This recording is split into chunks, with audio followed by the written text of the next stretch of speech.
For years, conversations around relationships and intimacy have been shaped more by assumptions than truth. Myths passed around like facts, romantic ideals wrapped in wishful thinking. Many women have gone through dating, marriage, even heartbreak, without ever hearing a man speak openly and honestly about how sex is truly perceived, not just in moments of passion, but in quiet, unfiltered conversations among men. There's an uncomfortable truth, one that's rarely spoken out loud, one that makes some laugh nervously, some recoil, and some finally understand patterns they've experienced but couldn't explain. How many have mistaken attention for affection or desire for intention? The disconnect is bigger than most people realize, and once it's out in the open, the clarity can be jarring, but necessary. Here's the truth that tends to shake people first. For many men, sex is nothing more than a pleasurable experience. That's it, just a physical release. There might be a little emotion involved, sure, but it usually stays in that exact moment. The warmth, the connection, the smiles, they vanish with the time on the clock. For the average man, especially one who's not emotionally attached or invested in the woman, sex doesn't carry weight beyond that moment. It's not a bonding ritual. It's not a declaration of affection. It's a biological impulse getting fulfilled in the most convenient way possible. And yes, this is where it gets even more intense. Men can, and often do, have sex with women they don't even like. Not just women they're neutral about. Women they actively dislike, can't stand, or find annoying. That's one of the most jarring differences between how men and women perceive sex. Because for many women, the idea of being intimate with someone who isn't even likable is incomprehensible. How could someone get physically close to a person they wouldn't tolerate over coffee? Yet for many men, the act is transactional. It's not about liking her personality or even being emotionally safe with her. It's not about her being girlfriend material. The truth? As long as she has legs and something in between, some men will go there. Not because they're heartless, but because they compartmentalize. In that moment, the only need is physical. There's no need to tolerate conversation, her opinions, her vibe, her energy. That's why a guy might sleep with a woman on Friday night but dodge her texts by Saturday morning. It was about satisfaction, not connection. And yes, there are even men who've had sex with women they weren't attracted to. Now that part sounds wild, but it's not a myth. Some men do it because they're chasing the convenience of release, not the excitement of beauty. They'll lower their standards in the dark if it means getting what they want in the moment. Why? Because, again, it's about the experience, not the emotional link. Some men are visual, yes, and they can't function without that attraction, but others? They're driven by availability. If it's available, they're taking it. Even if, in any other context, they wouldn't give her a second glance. This brings up a major disconnect that's been tearing through dating culture for years. Women often assume that if a man is trying to sleep with them, it means he's emotionally interested, that he wants more, that he's exploring long-term potential. But many men are simply responding to physical cues, not emotional ones. So when someone mistakes sexual attention for romantic investment, heartbreak isn't far behind. Just because someone wants to sleep with a woman doesn't mean they want to build a life with her. That part can be brutal to process. It can feel personal. But for men, the logic is different. Here's where it gets even more complicated. A man may look at a woman and think, she's not my ideal for marriage. She doesn't meet my long-term vision. Maybe he wants an 8 out of 10 for a life partner. Someone who has the looks, the vibe, the values. But a 5 or a 6 with the right body might still be on the table for a one-night stand. So even if he's not physically attracted enough to want to see her every day, he might still sleep with her once. And yes, it can sound awful. But it's the truth. And if people stop long enough to listen instead of react, it becomes clearer. It's not always about cruelty or deception. It's often just unspoken math happening in the background. A quiet calculation between what's tolerable for a night and what's desirable for a lifetime. That temporary interest doesn't come with future plans, emotional investment, or even much respect in some cases. And that's the part that stings for many women, because the experience might feel meaningful to her, while it's just momentary to him. She may replay the night, reread the messages, analyze the conversations. Meanwhile, he's already moved on, mentally, emotionally, and physically. The emotional attachment that can come after sex is often biological for many women, while for some men, it's barely even a thought. Not because men are incapable of emotional depth, but because they've been socialized to separate it. And when a man is not emotionally invested, the physical act loses all spiritual context. It becomes pure transaction. That's why someone can share a bed with a woman and not care about her birthday, her opinions, or her tears. It's not always malice, it's detachment. And it also explains why a man can compliment a woman, pursue her for weeks, even spend money on her and still never see her as someone he'd commit to. He might enjoy her presence, but not value her place in his life. He might admire her body, but not respect her boundaries. There's a difference between desire and devotion, between chemistry and compatibility. And those lines blur often, especially when both people are pretending it means more than it does. In many cases, the gap between sexual interest and relationship interest is massive. A woman might be fun to hang out with. She might be beautiful. She might even have a great body. But if a man senses that she isn't someone he could live with long term because of personality, communication style, or energy, he won't consider her for a relationship. Even if he compliments her, even if he flirts, even if he does everything that seems romantic. For him, it's just surface, just a moment. And here's the painful twist. He might even think she's a good woman, just not the good woman for him. So the question becomes, what separates the woman a man sleeps with from the one he wants to commit to? Sometimes it's about standards. Sometimes it's about chemistry. Sometimes, unfortunately, it's about manipulation. Some men will put on a mask, play the role, say the right things just to get sex, even if they don't mean a single word. They might act like a dream man for 90 days, taking her out, texting her all the right things, meeting her expectations just to get what they want. And then, as soon as they've gotten it, they're gone. Not because she did anything wrong, but because he was never emotionally invested. He was playing the game better than she realized. It's a performance, but not one designed for longevity. It's curated charm, tailored responses, and perfectly timed effort that disappears the moment the goal is reached. The most unsettling part? He knows exactly what to say. He listens just enough to mirror her desires, echo her values, and nod in agreement when it matters most. Not because he shares those beliefs, but because he knows that agreement is the fastest route to access. This kind of manipulation isn't loud or obvious. It's subtle, polished, and often feels like the real thing until it vanishes overnight. And when it does, she's left wondering what changed. The conversation seemed deep.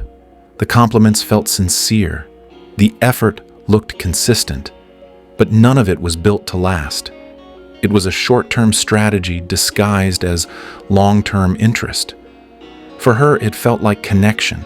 For him, it was compliance, a means to an end. He wasn't investing in her. He was investing in an outcome. And the minute the outcome arrived, so did the exit. This is where confusion turns into self-doubt. She questions her intuition, her standards, her ability to read people. But the truth is, it's hard to see through a mask that's been worn so well. It's even harder when the performance plays on her desire to be chosen. Because sometimes the need to believe in love outweighs the evidence that it's being faked. This brings up a hard truth about self-awareness and intuition. So many women feel played, but deep down, they knew. They felt something wasn't right, a hesitation, a gut reaction, but they ignored it. Because ignoring the red flags can feel easier than starting over. It's easier to believe that someone just fooled everyone than to accept that the signs were there all along. But when intuition is ignored, disappointment becomes inevitable. It starts with a feeling, quiet, subtle, but persistent. Maybe it shows up as anxiety after the third date, or a shift in his tone that doesn't match his words. Maybe it's the way he avoids certain questions, or the way he's available only on his terms. The signs are rarely loud. They don't come with warning sirens or flashing lights. They show up in the pauses between text replies, the hesitations in his voice, the slight defensiveness when asked simple things. But still, they're there. And often the heart doesn't want to see them, because acknowledging the truth means facing the pain earlier. It means admitting that the connection might not be real, that the time already spent might have been wasted. And sometimes that hurts more than holding on to the illusion. So the instinct gets buried under hope, under patience, under excuses dressed as understanding. The mind says, maybe it's just stress, or everyone moves at their own pace, or he'll open up when he's ready. But the body always knows. The tightness in the chest, the unsettled feeling after seeing him, the overthinking that doesn't stop. That's not paranoia. It's intuition trying to speak louder than denial. And when it's ignored for too long, it turns into emotional residue. The kind that lingers long after he's gone. Not because of what he did, but because of what was tolerated in silence. Why does this happen so often? A lot of people avoid asking real questions. They're afraid of being seen as pushy or annoying. They don't want to scare someone off by going too deep. But the right person won't run from honesty. If real questions make someone disappear, that's a gift, not a loss. It's how the pretenders get weeded out early. Conversations about money, values, conflict resolution, those are the ones that matter. Not just how often someone texts or whether they say good morning. Real conversations expose truth. Fake ones just waste time.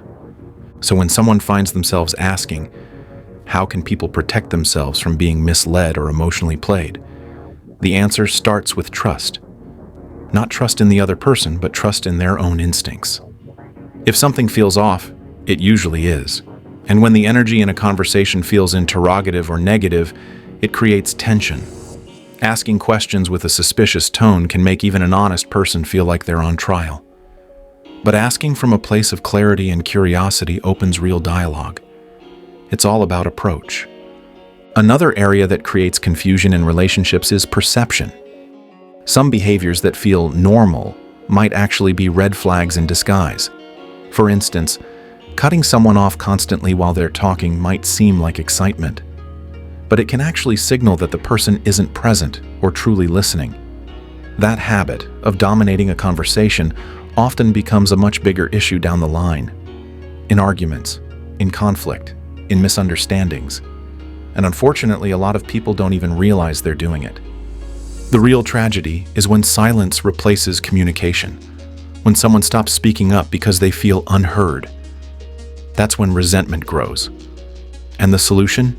It's simple. Learn to pause. Let the other person finish. Communicate, then listen. That small shift can change the entire trajectory of a relationship. Here's another often ignored truth. Therapy isn't just for broken marriages or rock-bottom situations.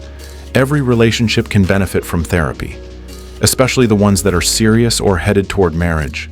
Waiting until problems explode is like waiting for a car to crash before checking the brakes. When couples get help early, they build skills to navigate conflict before it turns toxic. And if someone refuses to go to therapy even when things are falling apart, that's a red flag too. Because if they're unwilling to work toward resolution now, what happens when the stakes are higher later? One of the most dangerous patterns in dating is falling in love with potential. Not the person in front of you, but the person they could become.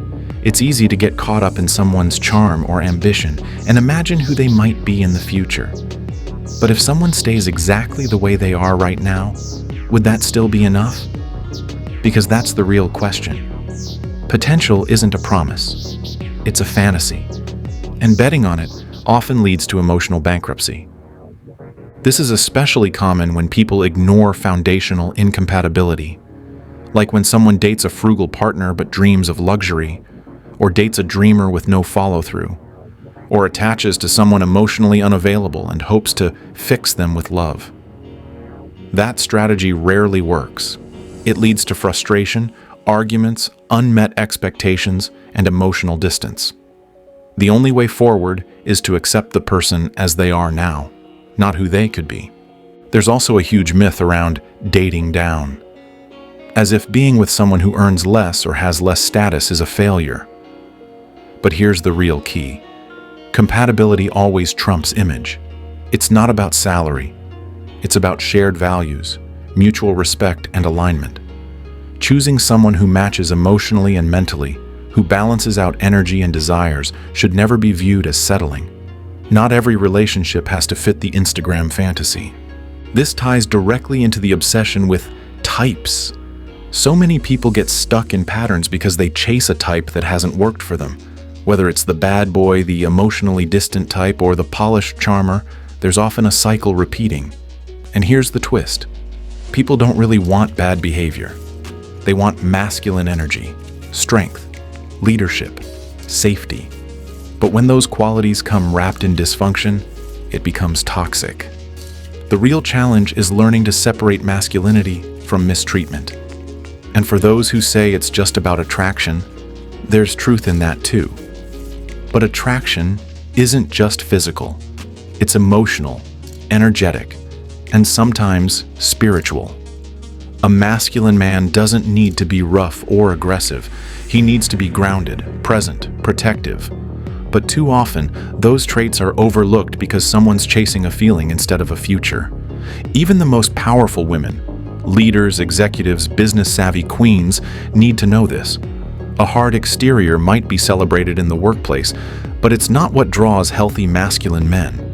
That's not to say a woman needs to be weak or submissive, but the softness that's guarded during the day needs to show up in relationships. The smile, the tone, the energy that says, "This is a safe space." That's what most men actually respond to.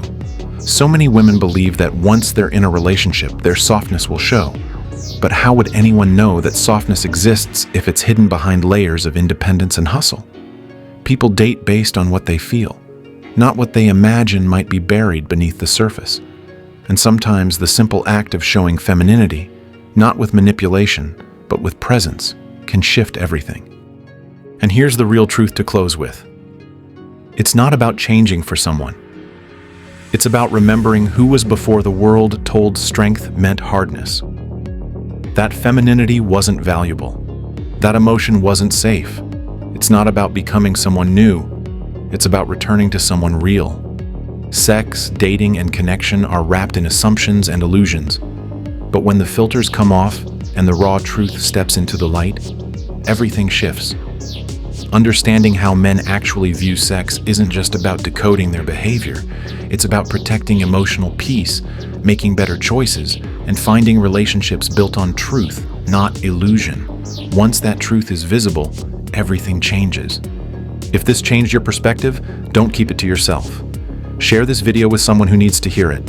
Hit like, subscribe, and turn on notifications because real talk like this doesn't stop here. Keep the conversations going in the comments below. See you in the next one.